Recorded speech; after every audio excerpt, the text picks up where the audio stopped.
जोंनि बिटिसिनि खुंथायाव थानाय दैदेनगिरि बा चिफ प्रमद बर बिथां सारा बुंदोंमोन जे मुंख्लं एनडिएफबिफोरनो जोङो गासैबो माने अनसुंथाइ जे 5 लाख टाका गभर्नमेन्टआ जेखौनाखि रादाय खादोंमोन सुक्तियाव लिरनानै दोनदोंमोन बेखौ होफुंजोबनो हाबाय होननानै बिथाङा बुंदोंमोन आरो माखासे जोंनि गोथाङै थानाय जे एक्स एनडिएफबि जोहोलाव आरो जोहोलावजो जे बिथांमोननि एक्स ग्रेसिया 4 लाख टाका बिथांमोननोबो जों होफुंजोबनो हाबाय होननानै नाथाय दुखुनांथाव बाथ्राया बेसो जे बिथाङा जे जोंनि मुंख्लं एनडिएफबि हिसाबै जोंनि हिसाबाव बा गभर्नमेन्टनि हिसाबाव दङ जे 3111 जन दा 3111 जननि गेजेराव मुंख्लंफोरनो बिथांमोना साबेसेनो होखो बेखौ आं बिथांनियाव सोंथि खालामदों जोंनि मोनथिनायाव जोंनि नुनायाव बा बिथांमोननि हिसाबावबो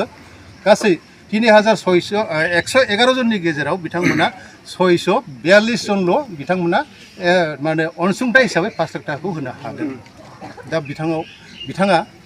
बबे हिसाबै जे मुंख्लं न'खराव 5 लाख टाकाखौ होजोब्बाय होननानै बुंनो हागोन बेयो आंनि सोंथि एबा जोंनि मुंख्लं एनडिएफबि मुंख्लं जे आफाद बे आफादनिफ्राय जों सोंथि खालामो आरो माखासे खोथाखौ बिथाङा बुंबावदों जे बिथां एनडिएफबि बिदा फंबाय जे अनसुंथाइ हिसाबै जे 4 लाख टाका होनांगौ बे 4 लाख टाकाखौबो बबे हिसाबै बिथाङा होजोब्बाय मोनजोब्बाय होननानै बुंनो हागोन दा बेयो सोमोनांथाव बाथ्रा दा जेखि जाया दा पलिटिकेलाव थानाय हिसाबै बिथांमोना नाना धरननि माने गोबां खोथाफोरखौ बुंगोन बेयो बिथांमोननि नेचारखा पलिटिकेलनि नेचारखा जों बेखौ जेबो बुंनो थाङा दा जिखिनि आद्रा थादों मावनो थाखाय एनडिएफबि एबा मुंख्लं एनडिएफबिनि बेखौ बिथांमोना बे खम समनि गेजेराव थाबैनो मावनानै होफुंगोन बेखौ आं आसा खालामदों आरो बिथांमोना बेखौ मावनानै होनाया खुब मोजां जोङो आसा खालामदोंमोन जे साफ्रोमबो एनडिएफबि मुंख्लं हिसाबै जोङो सरकारनियाव गोबांबार आसाम सरकार आरो बिटिआर सरकार बिथांमोननियाव जोङो गले गले आर'ज खालामबोदोंमोन जे मुंख्लं हिसाबै जोंनि मुंख्लंफोरनि मोनसे माने जारिमिनारि मुंख्लं खाम्फा गायसननांगौ होननानै नाथाय दुखुनि बाथ्रा बिथांमोना दिनै सिङाव मा प्लेन पलिसि लादों आं बुंनो हाया दा बिथांमोना आगोलावबो थांनाय 2022आव चिरां जिल्लानि मोनसे रुपुहि होननाय जायगायाव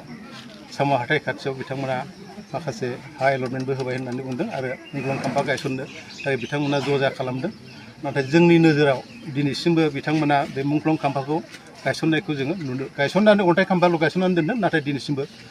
लुफुंनानै होनायखौ जोङो नुनो मोनाखै दा बिनि फारसे जोङो दुखु मोननाय फोरमायदों जे अति खम समनि गेजेरावनो बिथांमोना बे मुंख्लं खाम्फाखौ गायसननानै होगोन होननानै जों आसा खालामदों बावैसो मैया दाखालिसो आंबो नोंथांमोननि मिडियानि थ्रुआव नुदों जे बासबारि ओनसोलनि मानगोनां मामोन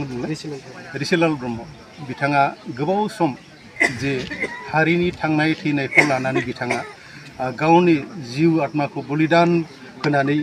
माने होनो थांनानैब्लाबो बिथाङा दुखु खस्थ'नि गेजेराव हारिनि खामानि मावदों दा बिथाङा जोबोद दुखुनि बाथ्रा दा बिथाङा भाग्य मोजां बिथाङा माने जेबो जायालासेनो दा बिथाङा माने मा होनो बेखौ न'आव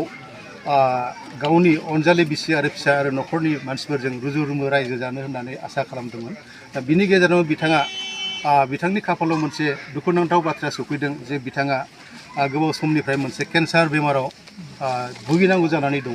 दा आं बेखौनो खावलायगोन जे बिटिआर सरकारनाव बिथाङा दाखालि गाबै बुंदों जे पेपार मिडियानि थ्रुयै जे आङो गोबाव समनिफ्राय बेबायदि बेमाराव सैसोनानै दङ आङो जोबोरैनो माने सिकित्सा लाबाय थाखा फैसा रांखावरि आंहा जेबो गैलिया आरो न'खराव आंहा बेखौ माने जिखिनि दङमोन बेखौनो फाननानै आं जेखिनि हायो आं बेजों सिकित्सा खालामबाय नाथाय आं दिनैसिमाव माने आरायग' जानो हायाखै दा बिथाङा साफ्रोमबो जोंनि बर' रायजो राजाफोरनियाव आवेदन खालामदों आर'ज खालामदों दा बेखौ नुनानै जोंनि बिटिआर सरकारखौसो आङो आर'ज खालामनो लुबैगोन बिथांमोननियाव आङो गंग्लायै आङो बिथांमोनखौ खावलायगोन जोंनि दानि बे खुंथाय गोहोआव थानाय मानो होनोब्ला एनडिएफबिनिफ्रायनो जोंनि खुंथाय गोहोआव थानाय इएमफोर दङ दा बे इएम बिथां माखासे इएम दैदेनगिरि आं नामखौ माने बुंलिया खारिनानै आं बुंलिया दा जेखि जाया बिथांमोना गावसिनि असे बिदा फंबाय होननानै जे बिथाङा जे एसेबां माने दुखुनांथाव केन्सार बेमाराव